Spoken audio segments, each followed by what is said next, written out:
আমার এই জীবন জীবন নয়, আমার এই জীবনের প্রতিটা কদম আল্লাহর কাছে হিসাব দিতে হবে। আমার জীবনের ছোট বড় সমস্ত কাজের হিসাব আল্লাহর আদালতে বিচার হবে। বিচার, ওই বিচারের দিন আমাকে সমস্ত কাজের হিসাব আল্লাহর কাছে দিতে হবে। দুনিয়ার সাক্ষী তো দুনিয়াতে কিনতে পাওয়া যায়, আখিরাতে আল্লাহর সামনে সাক্ষী পেশ করবে। তোমার দেহ, হাত পা, অঙ্গগুলি তোমার আমার বিরুদ্ধে সাক্ষী হয়ে যাবে। রে যুবক, একটু দিলটা নরম করে কথাগুলি শোনো। দুনিয়ার আদালতে, সুনামগঞ্জের আদালতে তোমার পক্ষে সাক্ষী দিয়ে দিল শেরপুরের এক মানুষে, ফরিদপুরের এক মানুষে। দুনিয়ার আদালতে সাক্ষী কিনতে পাওয়া যায়, আগুন লাগে শেরপুর, সাক্ষী দেয় ফরিদপুর। কিন্তু আল্লাহর আদালতে এমন নয়, যখনই বলবে মালিক আমি করি নাই, আমি অন্যায় করি নাই, আল্লাহ পাক রব্বুল আলামিন বলবে সাক্ষী আছে তো। কইব মালিক ফেরেশতা তো তোমার পক্ষে কথা কইবই, এরা তো তোমার বাহিনী, ফেরেশতা তো তোমার পক্ষেই কথা কইব। আল্লাহ পাক কইব তাহলে তোর অঙ্গগুলি, যেই হাতকে সুন্দর রাখার জন্য, যেই চেহারাকে সুন্দর করার জন্য এত অন্যায়, এত অপরাধ, এত হারাম তুমি খাইছো, হারাম তুমি করেছো, এই চেহারার এই চোখ তোমার তোমার পক্ষে বিপক্ষে যদি সাক্ষী দেয়, তাহলে তুমি মানবা কি মানবা না? হাত তোমার জন্য যদি আজকে সাক্ষী হয়ে দাঁড়ায়, তুমি সেটা মানবা কি মানবা না? পায়ের সাক্ষী তুমি মানো কি মানো না? তখন মনে করবে আমার অঙ্গ প্রত্যঙ্গ আমার বিরুদ্ধে কখনো সাক্ষী দিবে না। সে বলবে মালিক আমি হাতের সাক্ষী মানি, পায়ের সাক্ষী মানি, চোখের সাক্ষী আমি মানি, অঙ্গগুলির সাক্ষী সে মানবে। কেন? কারণ এই হাতকে ফালতে যায়, এই দেহটাকে সুন্দর রাখতে যায় সে অন্যায় করেছে। ঘুমায় রইছে, ফজর পড়ে নাই দেহের আরামের জন্য, অতএব তার দেহ আজকে কেন তার বিরুদ্ধে সাক্ষী দিবে? কিন্তু আল্লাহ পাক আল-ইয়াওমা নাখতিমু আলা আফওয়াহিহিম ওয়া তুকাল্লিমুনা আইদিহিম ওয়া তাশহাদু আরজুলুহুম বিমা কানু ইয়াকসিবুন। আল্লাহ পাক তার জবান বন্ধ করে দেওয়ার পর হাতের জবান আল্লাহ খুলে দিবেন, পায়ের জবান আল্লাহ খুলে দিবেন, চোখের জবান আল্লাহ খুলে দিবেন, অঙ্গগুলির জবান আল্লাহ খুলে দিবেন। হাত আল্লাহর সামনে জবান খুলে বলে দিবে মালিক আমি হাত দিয়ে সে এই অন্যায় করেছি, আমি পা দিয়ে সে এই অন্যায় করেছি। এইভাবে তার অঙ্গগুলি আল্লাহর সামনে সাক্ষী হয়ে দাঁড়াবে। এজন্য দুনিয়ার আদালত আর আল্লাহর আদালত এক নয় রে যুবক, একটু দিলটা নরম করো। চোখের সামনে কত যুবক অন্যায় করে করে কবরে চলে গেল, চোখের সামনে কত যুবক মারে বাবারে কষ্ট দিয়া, বাপ মার উপরে হাত তুইলা আজকে কবরে শুয়া রইল। চোখের সামনে খেলার সাথী আজ তোমার কবরে শায়িত। মনের ভিতরে কত ইচ্ছা ছিল নামাজ পড়বে, মনের ভিতরে কত তামান্না ছিল আল্লাহর বিধান মানবে, ধরে ফেলবে, নামাজ ধরে ফেলবে, আর অন্যায় পথে যাবে না, আর কোনোদিন অন্যায় কাজ করবে না। কিন্তু সেই সুযোগ পায় নাই, পায় নাই।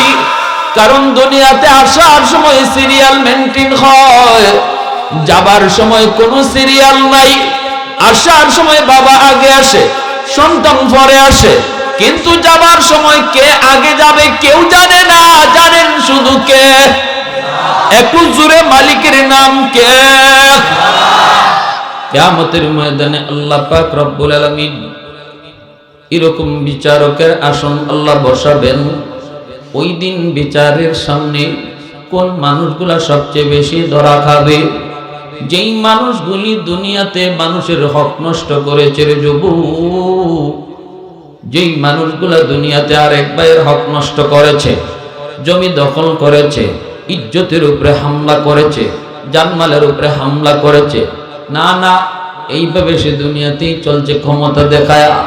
বউয়ের উপরে জুলুম করেছে, বাপ মার উপরে জুলুম করেছে। নিরীহ মানুষ প্রতিবাদ করার ক্ষমতা যার নাই, ওই মানুষের উপর জুলুম করেছে। কিয়ামতের ময়দানে আল্লাহ পাক রব্বুল আলামিনের আদালতে এই মামলাগুলি হবে সবচেয়ে বেশি জটিল। আল্লাহ পাক রব্বুল আলামিন বলবে, বান্দা এক ওয়াক্ত নামাজ তোমার কাজা হয়েছে, যাও আমি আল্লাহ মাফ করে দিলাম। হয়তো তুমি একটা রোজা রাখতে পারো নাই, আমি তোমাকে মাফ করে দিব, কারণ এটা আমার হক।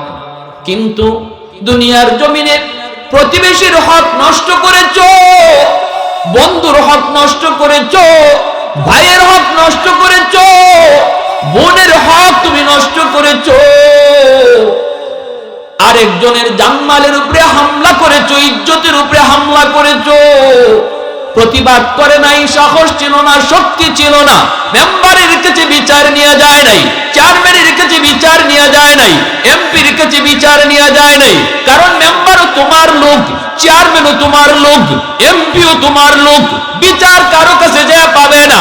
ওই দিন চোখের পানি ফলায়া আমি আল্লাহর আদালতে বিচার দিয়া দিছে। ওই দিন তার চোখের পানিটা আমি আল্লাহর আদালতের ফাইলে জমা হয়েছে। ঘরের স্ত্রীর উপরে জুলুম করেছ, একজন মহিলা মা সাইরা, বাবা সাইরা, ভাই বোন আপনজন সব সাইরা তুমি স্বামীর হাত ধরে অচেনা অজানা জায়গায় চলে আসলো। এই ঘরের মানুষগুলি কেমন মোটো জানে না, কিন্তু স্বামীর হাত ধরে চলে আসলো।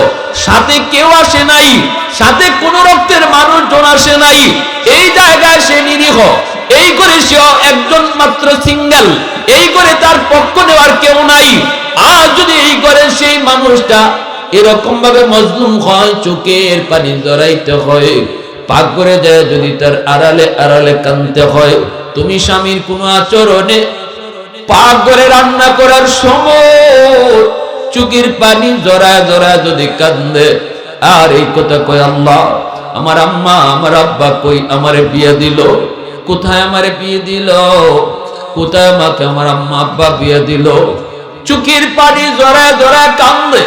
মাকে ফোন দিয়া কয় না, বাবাকেও কয় না, কারণ বাবা টেনশনে পড়বে, অযথা চিন্তা করবে।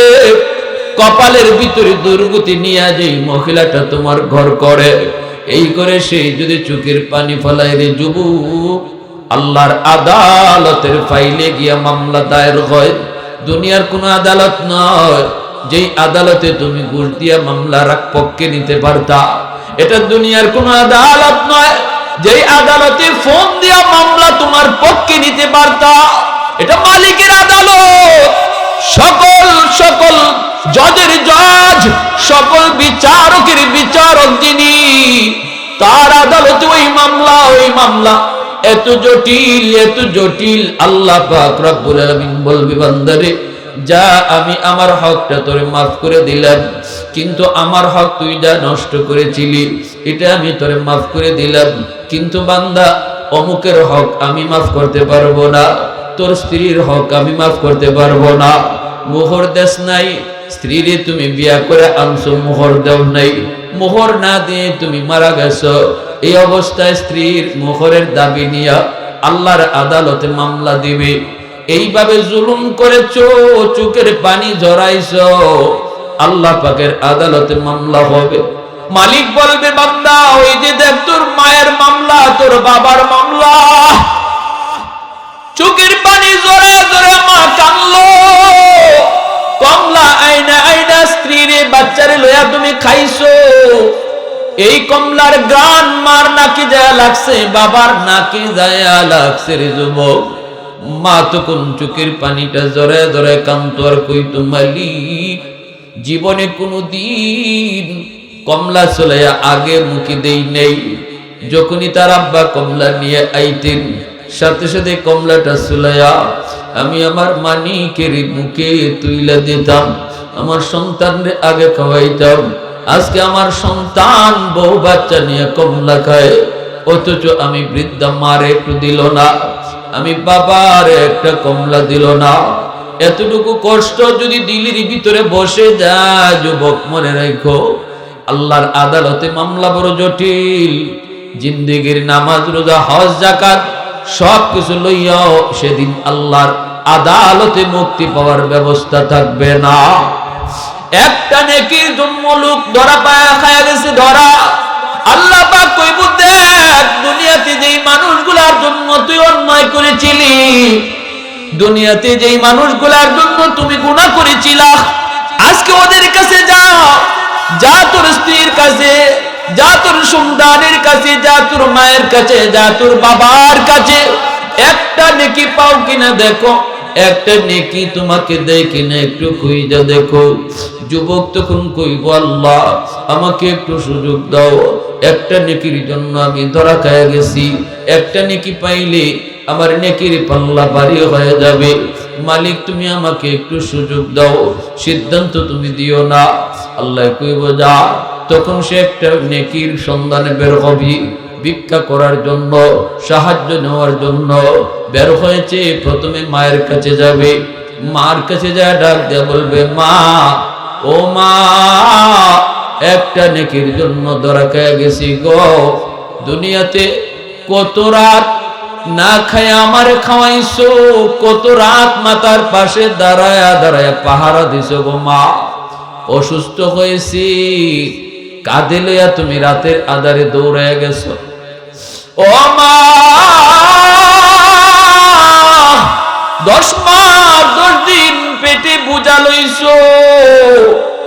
মা গো, আজকে তোমার কলিজার টুকরা সন্তান একটা নেকির জন্য আল্লাহর আদালতে ধরা। মা একটু সাহায্য করবানি। আল্লাহ পাক রব্বুল আলামিন পবিত্র কোরআনে তিনি এই অবস্থাটা ব্যক্ত করেছেন, ইয়াউমা ইয়াফিরুল মারউ মিন আখিহি ওয়া উম্মিহি ওয়া আবিহি ওয়া সাহিবাতিহি ওয়া বানিহি লিকুল্লি ইমরিইন মিনহুম ইয়াউমাইযিন শাআনুন ইউগনি। আল্লাহ পাক রব্বুল আলামিন কয়, এইভাবে মায়ের কাছে যখন যাবে, মা কইব, কে তুমি? তোমারে চিনি না। দুনিয়াতে আমার এমন কোন সন্তানই ছিল না। বাবার কাছে যাবে, বাবার কাছে যে আবদার করবে, আব্বা একটা নেকির জন্য ধরা পড়ে গেছি, বাপ একটা নেকি দিয়ে সাহায্য করো। বাবা কইব, দুনিয়াতে এমন কোন ছেলে আমার ছিল না। ভাইয়ের কাছে যাবে, এমন কি সেই মহব্বতের অত্যন্ত মায়ার স্ত্রীর কাছে যায় কইব, স্ত্রী গো, ও বিবি, তোমার কারণে তো কত অন্যায় করলাম, মারে ধমক দিলাম, বাবারে ধমক দিলাম, তোমার কারণে আমি আলগা হইলাম, মারে আলোক খাওয়াইলাম। বিবি একটা নেকি দেও, একটা নেকির জন্য আজকে ধরা খেয়ে গেলাম। আল্লাহ বলে, ইয়াউমা ইয়াফিরুল মারউ মিন আখিহি, ভাগবে ভাগবে, কে তুমি? চিনি না, চিনি না। দুনিয়াতে আমার বিয়াই তো হয় নাই।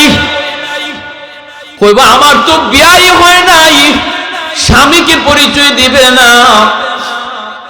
একটা পর্যায়ে একদম নিরাশ হইয়া সে নিজে নিজে সিদ্ধান্ত নিয়ে নিছে, কেউ তো পরিচয় দিল না, কেউ তো সাহায্যের জন্য আগে আসলো না। আমি তো কইছিলাম মালিক একটু সুযোগ দাও। যেই মানুষগুলারে ফালতে দেয় আমি হারাম খাইছিলাম, হারাম কামাইছিলাম, এই মানুষগুলার কাছ থেকে একটু সাহায্য নিয়ে আসি, কেউ তো সাহায্য দিল না। এইবার সে নিরাশ হইয়া আসতে যাবে, তখন একজন মানুষ হাসরের ময়দানে ডাক দিয়া কইব, কি মিয়া, মনটা তো খারাপ কেন? কইরে ভাই, একটা নেকির জন্য আটকা পড়ে গেছি। মা আমার পরিচয় দিল না, বাবা পরিচয় দিল না, ভাই পরিচয় দিল না, এমনকি আদরের স্ত্রীও আমার পরিচয় দিল না। কেউ সেদিন সাহায্য করতে আসলো না, কেউ আমাকে উপকার করলো না। সিদ্ধান্ত আমার ফাইনাল, আমি জাহান্নামে চলে যাব। ওই অবস্থায় লোকটাই কইব, রে ভাই একটু দাঁড়া, আমার আছেই মাত্র একটা নেকি, এক নেকি দিয়ে আমি জান্নাতে যেতে পারবো না। আমার একটা নেকি আমি তোমার তোমাকে দিয়া দিলাম, তবু তুমি জান্নাতে যাও। খুশি হইয়া বুকে বুক লাগায়া লোকটারে আদর কইরা শুকরিয়া আদায় করেছে, একটা নেকি নিয়ে আল্লাহর কাছে হাজির। আল্লাহ পাক রব্বুল আলামিন কইব, বান্দা পাইছো নি একটা নেকি? বলে হ পাইছি। মাই বুঝি দিছে? কয় না। বাপে বুঝি দিছে? কয় না। ভাই বুঝি তোমাকে দিছে? কয় না। স্ত্রী বুঝি তোমারে দিছে? কয় না গো মালিক, কেউ দেয় নাই। এরা কেউ আমার পরিচয় নিতে রাজি হয় না। কে দিল? কয় অপরিচিত একজন মানুষ আছে, শুধু তার একটা নেকি, এক নেকি দিয়া সে জান্নাতে যেতে পারবেও না। আমার উপকারের জন্য সে নেকিটা দিয়ে দিছে। রব্বুল আলামিন ফেরেশতাদেরকে বলবে, ফেরেশতারা আমার ওই বান্দারও নিয়ে আসো। আজকে হাসরের ময়দানে প্রত্যেকে যার যার চিন্তা লইয়া যেখানে ব্যস্ত, আমি আল্লাহ শুধু দরদ দেখাবো, মায়া দেখাবো। কারণ আল্লাহ পাকের কুদরতি কলিজায় 99 ভাগ দয়া মায়া থাকবে হাসরের ময়দানে। অল্প অল্প উসিলায় আল্লাহ অনেক বান্দা বান্দিরে মাফ করে দিবে। 99 ভাগ দরদ আর মায়া আল্লাহ পাকের কুদরতি কলিজায় থাকবে সেদিন হাসরের ময়দানে। আল্লাহ পাক দরদ দেখানো, হাসরের ময়দানে কাউকে সাহায্য করা, কাউকে মায়া করা, এটা তো আমি আল্লাহর বৈশিষ্ট্য, এটা তো আমার সিফত। আমার সিফতটা আমার কোন বান্দায় দেখাইলো? যাও তোমরা তারও নিয়ে আসো। ওই মানুষটারে আনার পরে আল্লাহ পাক তার উপরও খুশি হয়ে যাবে। বান্দারে তুই নিরাশ ছিলি, একটা নেকি দিয়ে তুই জান্নাত পাবি না, কিন্তু তোর আরেক ভাইয়ের উপকার তুমি করছো। যেই ময়দানে কেউ কারো উপকার করে না, আমি আল্লাহ তোমার ওই কাজটার উপর খুশি হইয়া তোমাকেও জান্নাত দিয়া দিলাম।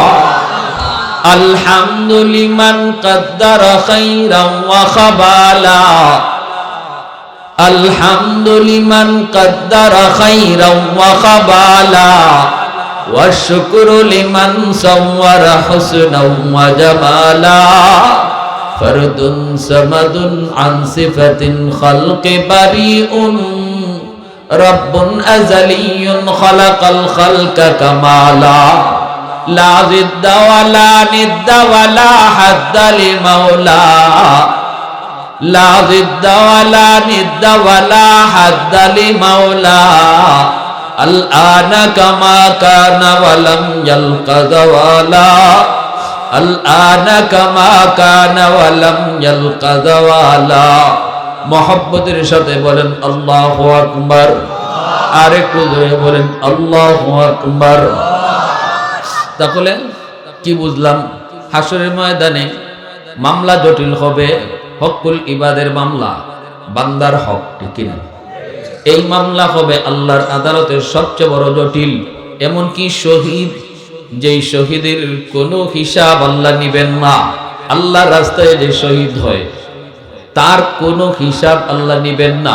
নামাজের হিসাব নাই, রোজার হিসাব নাই, না না হজ উমরার হিসাব নাই।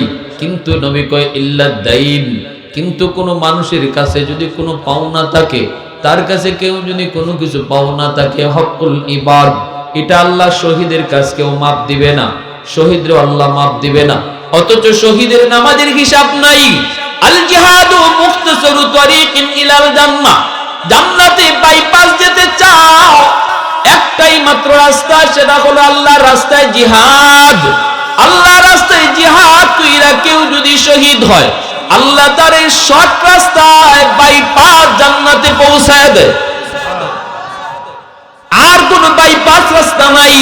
কোন বাবার দরবার, খাজার দরবার, জটাশার দরবার, ল্যাংটা শাহ, দয়াল বাবা, কিবলা বাবা, খাজা বাবা, কোন বাবাই, কোন বাবার দরবারই জান্নাতীপ্ত রাস্তা না, বাইপাস কোন রাস্তা না। জান্নাতে যাওয়ার রাস্তা হলো সোজা রাস্তা। এই রাস্তা দিয়ে তোমাকে জান্নাতে যেতে হবে। নামাজের হিসাব চাইবে পুলিশ, ফেরেশতা নামক পুলিশ। রোজার হিসাব চাইবে ফেরেশতা। কাগজ দেখায় দেখায় তোমাকে বিশ্ব রোড দিয়ে জান্নাতে যেতে হবে। কিন্তু নবী বলেন একটা রাস্তা আছে, পুলিশের চোখ ফাঁকি দিয়ে জান্নাতে যাওয়া যায়, বাইপাস। আর সেই রাস্তাটাই হলো আল্লাহর রাস্তায় জিহাদ। কেউ যদি জিহাদ করে শহীদ হয় তারে রক্তমাখা দেহ নিয়া রক্তমাখা জামা নিয়া দাফন করতে হয়, গোসল দেওয়া হয় না। কিয়ামতের ময়দানে আল্লাহ যখন জিগাইব বান্দা নামাজের হিসাব দে, কইব মালিক কের নামাজ কের রোজা, আমি নিজের জানটাই তো তোমার জন্য দিয়া দিছি। আল্লাহ পাক তখন কইব প্রমাণ কি, দলিল কি? কই মালিক এই যে দেখো আমার রক্ত মাখা, দেখো রক্ত মাখা জামা, এটাই হলো তোমার রাস্তায় জান দেওয়ার দলিল। এজন্যই শহীদ রক্ত দেখায় সে জান্নাতে চলে যাবে। কিন্তু ইল্লাদ দাইন, দুনিয়াতে কোনো মানুষের হক যদি নষ্ট করে থাকে এই হিসাবটা শহীদকেও আল্লাহর সামনে দেওয়া লাগবে। কিন্তু আল্লাহ এরকম কিছু মানুষকে আল্লাহ নিজের থেকে ভাবনা দিয়ে দিব। একখান হাদিস কইতাম নি শেষমেশ একখান হাদিস কইলে মেহমান নিয়ে আসো। একজন মানুষ এভাবে দাঁড়াইছে, মনে করেন একজন শহীদ, আল্লাহ পাক রব্বুল আলামিনের ইচ্ছা হইল তারে জান্নাত দিয়া লাইতো, কিন্তু দুনিয়াতে কয়েকজন মানুষের হক নষ্ট করছে, এখন এটার তো জবাব দিতে হইব। তখন আল্লাহ পাক কইব বান্দারে তোরে তো দিতাম চাই, কিন্তু কেমনে দেই। এমনি একজন আইয়া খারাইছে, খারাই কব আল্লাহ তুমি তো তারে মনে হয় জান্নাত দিয়া দিবা, তোমার বাপসা বেশি ভালো না, খুব নরম নরম কথা কইতেছো, কিন্তু এরে জান্নাত দিলে হইতো না, কারণ এর কাছে আমার অনেক পাওনা আছে। আল্লাহ পাক কইব কি পাওনা? আমার টাকা মারি লিছে, আমার জমি দখলে নিয়ে আনিছে, আমার ইজ্জতের উপরে হামলা করছে, আমার মেয়ের বিয়ে হইতে ছিল, আইয়া জিগাইছে তার এলাকার মানুষে ওই পাত্রপক্ষ, হে আমার মেয়ের বিরুদ্ধে উল্টা পাল্টা যা মন চায় তা কইছে। এমন আসেনি ফিসাব আমাদের এলাকায়? এমন ফিসাব আসেন না নি নাই? আবার কিছু আছে কয় না, ইঙ্গিতে কয় আমি আমার এদিকে এসে করলে কি, আমার এদিকে কি দরকার, বালা না মন্দ আমি কইতে পারতাম না, অন্য কেউ জিগাও, জিগাইলে অনেক কথা, কইলে অনেক কথা, এ না কইও হে বড়টা কইলিছে, ঠিক কিনা?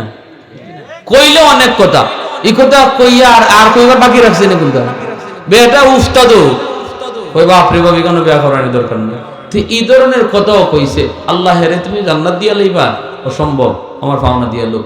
আল্লাহ পাক কইব বান্দারে দিব কেমনে পাওনা? এই দেও তুমি পাওনা দেও, আল্লাহ কোত্থেকে দিব, কিতা আছে বলে এখন তো টাকা পয়সা আনছে না, দিব কেমনে? নেকি দিতে কোন নেকি, হাসরের মানে টাকা পয়সা চলে না, নেকি দিলেই চলবো, আমি খুশি। তখন আল্লাহ কইব নেকি দিব কেমনে? তোমার আগে আরো 10 জন এরকম পাওনাদার তার কাছে পাওনা চাই, আর নেকি যা ছিল সব লয়ে গেছি, এখন তোমারে দেওয়ার নেকিও নাই, একবারে খালি বাসন, দিব কেমনে? মাফ করে দিলাম। তোমার বাবা আল্লাহ তুমি দেহের পক্ষ লিয়ে মাতো, এরে আমি মাফ করে দিব, অসম্ভব, এরে আমি মাফ করবো না। তখন আল্লাহ পাক কেমনে মাফ লইব?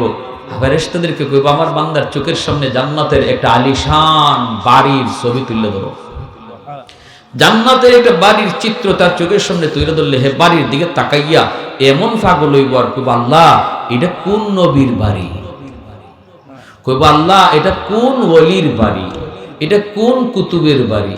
আল্লাহ পাক তখন মুস্কি হাইসা কইব এটা কোনো নবীর বাড়িও না, এটা কোনো কুতুবের বাড়িও না, আমার এই বান্দারে যে মাফ করে দিব হের বাড়ি।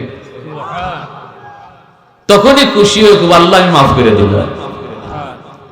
দেখছেন নি আল্লাহ পাক হাসরের মাঠেও 2 জন মানুষ এভাবে মিলাই দিছে, মিলানির কামটা অনেক ভালো। এজন্য সমাজের মধ্যেও আমরা এরকম ভাবে লাগালাগির চিন্তা, বাজানির চিন্তা না কইরা মিলাই দেই। 2 মুসলমান বাইরে যদি মিলাই দেওয়া হয়, একজনে আরেকজনকে বুঝে না, একজনে আরেকজনের বিরুদ্ধে কয়, আপনি যদি মিলাই দেন তাহলে সারাদিন রোজা রাখা, সারা রাত তাহাজ্জুদ পড়ার চেয়ে আল্লাহর কাছে বেশি সওয়াব।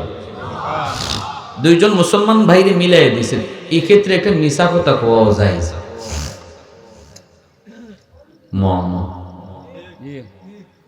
মিথ্যা কথা কোয়া এখানে জায়েজ, অথচ মিছা কথা অত বড় কবিরা গুনাহ। সাহাবী নবীকে জিজ্ঞেস করে নবী কো মুসলমানে কি জিনা করতে পারে? নবী কয় হ্যাঁ শয়তানের ধোঁকায় পড়লে করতে পারে। ইয়া রাসূলুল্লাহ মুসলমান কি চুরি করতে পারে? আল্লাহ নবী কয় হ্যাঁ শয়তানের ধোঁকায় পড়লে চুরিও করতে পারে। সাহাবী কয় ইয়া রাসূলুল্লাহ মুসলমান কি মিথ্যা বলতে পারে? আল্লাহ নবী কয় অসম্ভব, মুসলমান মিথ্যা বলতে পারে। দেখেন আল্লাহ নবী বলছেন জিনাও করে ফেলতে পারে, চুরিও করে ফেলতে পারে, কিন্তু মুসলমান মিথ্যা বলতে পারে না। সেই মিথ্যা কথাটা এই জায়গার মধ্যে যায়। আপনি দুইজন বাইরে মিলাইয়া দেওয়ার জন্য তার কাছে গিয়া কইতেছেন মিছা কথা। বাইরে আব্দুর রহিম সম্পর্কে তুমি খারাপ জানো? আরে আব্দুর রহিমে তো তোমারে খুব ভালো কয়, আজকেও কথা কই আইলাম, সে তোমারে খুব ভালো জানে, তোমারে খারাপ কয় না, তোমার খারাপ বলেও না। কস কি মানুষের দিকে হে খালি আমার ক্ষতি করতে চায়? কয় না না, মানুষের কথা বাদ দাও, আমি নিজে কই আইছি, মূলত কুন্তই না। এবার ডাহা মিথ্যা কথা। এখানে হের মনটা নরম করলো, আবার এর কাছে আইলো, আয়া কদরমি আব্দুল করিমের সাথে তুমি কে মেয়ে খারাপ মনে করো? আমি এখন কথা কই এলাম, সে তোমার কত ভালো জানে, সে তোমার উপকার করতে চায়, তোমার লাগে দোয়া করে। কও কি মানুষ যদি আমার খারাপ করে? এই বইলা এখানে মিথ্যা কথা দুইজনের কাছে দুইটা কইয়া দুই বাইরে মিলাইয়া দিয়ে দিছে। এখানে খালি জায়েজ না, এটা সওয়াব হয়ে গেছে, সওয়াব হয়ে গেছে। আর আমরা আছি সমাজে কেমনে লাগানি যায়, কেমনে ঝগড়া বাড়ানি যায়, ঠিক কিনা? ঝগড়া যদি না বাড়ে আমার কাছে বিচার আইব কেমনে? দুইজনে বাজলেই তো আমারে ডাকবো, ঠিক কিনা? এই নিয়ত, এই খাসলতা আবু জাহেলের ছিল। আবু জাহেল কইতো মুহাম্মদের যদি মান্য নেই তা আমারে বিচারক হিসেবে ডাকবো কেডায়? অতএব মুহাম্মদের মানা যাবে না, মুহাম্মদ সত্য নবী জানি, এরপরও মানবো না, কারণ মুহাম্মদের মানলে আমি বিচারক হইতে পারবো না। আর এখন তো বিচার আমার কাছে। এজন্য আমার ভাইরা, হাসরের মাঠে ওই মানুষগুলাই সবচেয়ে বেশি আল্লাহর কাছে ধরা। অতএব যদি আল্লাহর কাছে মুক্তি পেতে চাই, হাসরের মাঠে ভয়াবহ বিচার ব্যবস্থায় যদি মুক্তি পেতে চাই, তাহলে সর্বদা খেয়াল রাখবো আমার প্রতিটা কদমের হিসাব আল্লাহর কাছে দিতে হবে, ঠিক কিনা? একজনের জানমালের উপরে হাত দেওয়ার আগে ভাবতে হবে যে এই মামলা আল্লাহ নিজের থেকে মাফ দিবে না।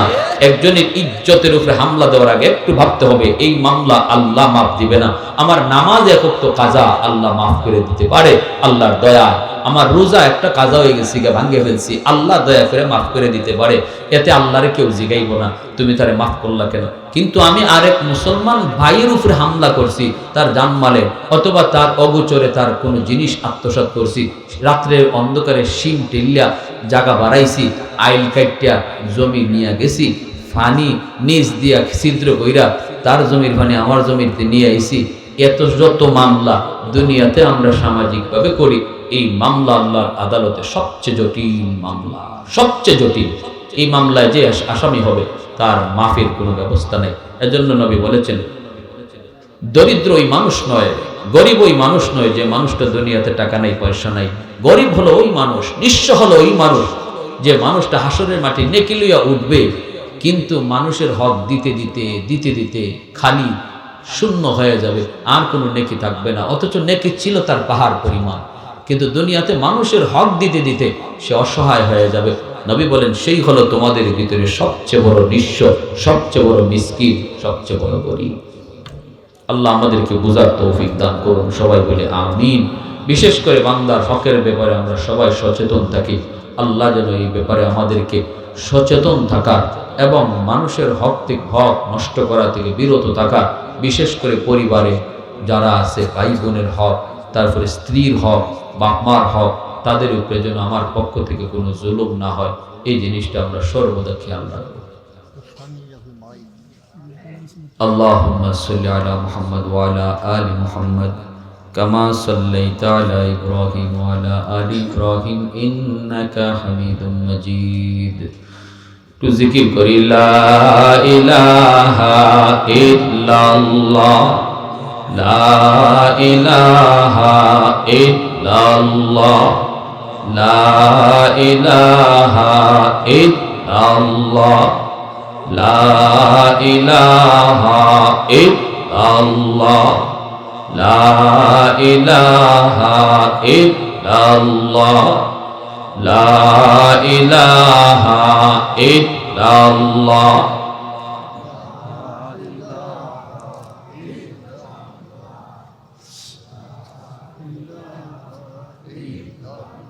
একটু জোরে আওয়াজ দিয়ে ভাই, লা ইলাহা ইল্লাল্লাহ, লা ইলাহা ইল্লাল্লাহ,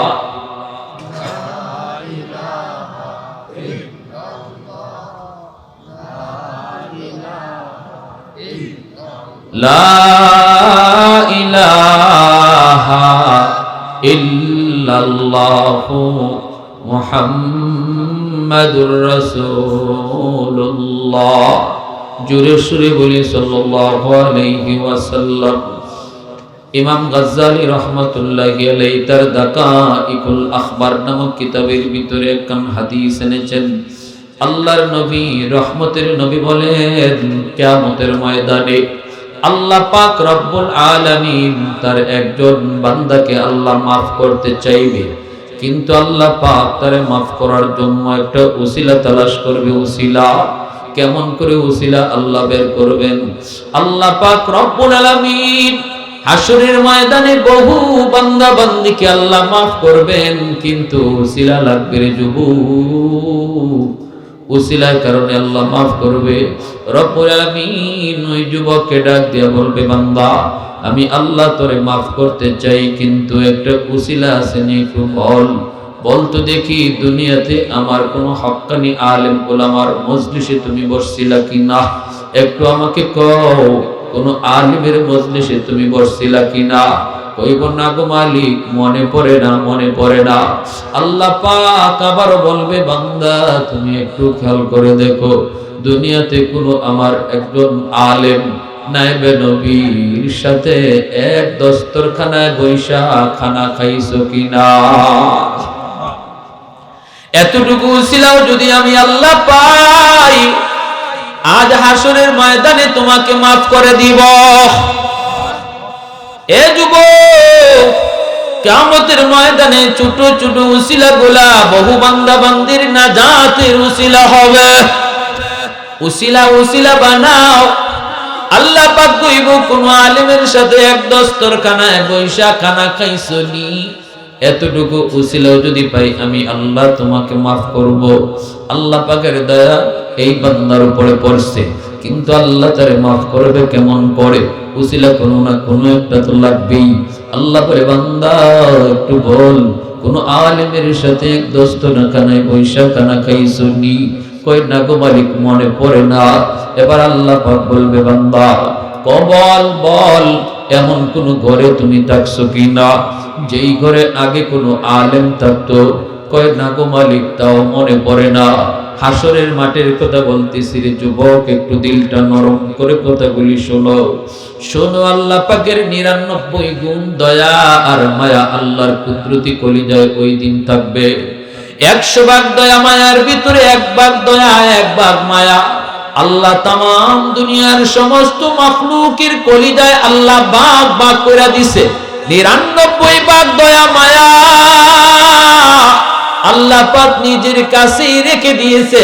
যেই দয়া মায়াটা হাসরের মাঠে আল্লাহ তার বান্দা বান্দির উপরে দেখাবে। ওই 1 ভাগ দয়া মায়া পাইয়া দুনিয়াতে আমরা ভাই ভাইকে মহব্বত করি, মা সন্তানকে মহব্বত করে, স্ত্রী স্বামীকে মহব্বত করে, বন্ধু বন্ধুকে ভালোবাসে। ওই 1 ভাগের 1000 ভাগের কোটি ভাগের 1 অংশ পাওয়ার কারণে কিন্তু আল্লাহ পাকের কুদরতি কলিজায় 99 ভাগ দয়া মায়া থাকবে। 99 ভাগ দয়া মায়া আল্লাহর কুদরতি কলিজায় থাকবে। এজন্য আল্লাহ পাক বলবে, বান্দা বল, দুনিয়াতে আমার কোন নায়েবে নবী, কোন আলেমের ঘরে তুমি থাকছো কিনা? যদি এতটুকু কোন উসিলা পাওয়া যায়, আমি আল্লাহ ওই উসিলায় তোমাকে মাফ করে দিব। তখনও কইব, মালিক মনে পড়ে না, মনে পড়ে না। আল্লাহ আবার বলবে, বান্দা একটু বল, দুনিয়াতে তুমি এমন কোন, তুমি তোমার সন্তানের নাম কোন আলেমের নামে নাম রাখছো কিনা? কোন একজন আলেমের নামে সন্তানের নাম রাখছো কিনা? তখনও কইব, না গো মালিক, মনে পড়ে না, মনে পড়ে না, মনে পড়ে না। এইবার আল্লাহ ফেরেশতাদেরকে বলবে, ওরে জিগাও, দুনিয়াতে এমন কোন বন্ধুর সাথে তার বন্ধুত্ব ছিল কিনা যেই বন্ধু আলেমদেরকে মহব্বত করত? তখন কইব, মালিক মনে পড়েছে, মনে পড়েছে। দুনিয়াতে আমার একজন বন্ধু ছিল, এই বন্ধু আলেমদেরকে মহব্বত করত। আল্লাহ কইব, যাও, এই উসিলা করে আমি আল্লাহ মাফ করে দিলাম। তাহলে উলামায়ে কেরামের প্রতি ভালোবাসা, উলামায়ে কেরামের প্রতি মহব্বত, মাদ্রাসার প্রতি মহব্বত হাসরের মাঠে নাজাতের ওসিলা হয়ে যাবে। আল্লাহ আমাদের সবাইকে ওই ভয়াবহ ময়দানের বিচার দিবসে আল্লাহ আমাদেরকে সসম্মানে আল্লাহর কাছ থেকে মুক্তি পাওয়ার, জান্নাতবাসী হওয়ার তৌফিক দান করেন এবং সে অনুযায়ী আমল করার তৌফিক দান করেন। সবাই বলে আমিন।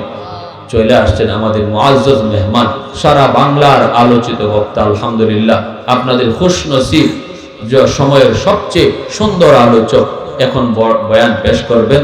কেউ যাবেন না, দয়া করে আপনারা সবাই বসেন। আজ রাতটা আল্লাহর জন্য আমরা দেই, আখেরি মুনাজাত করে যাব ইনশাআল্লাহ।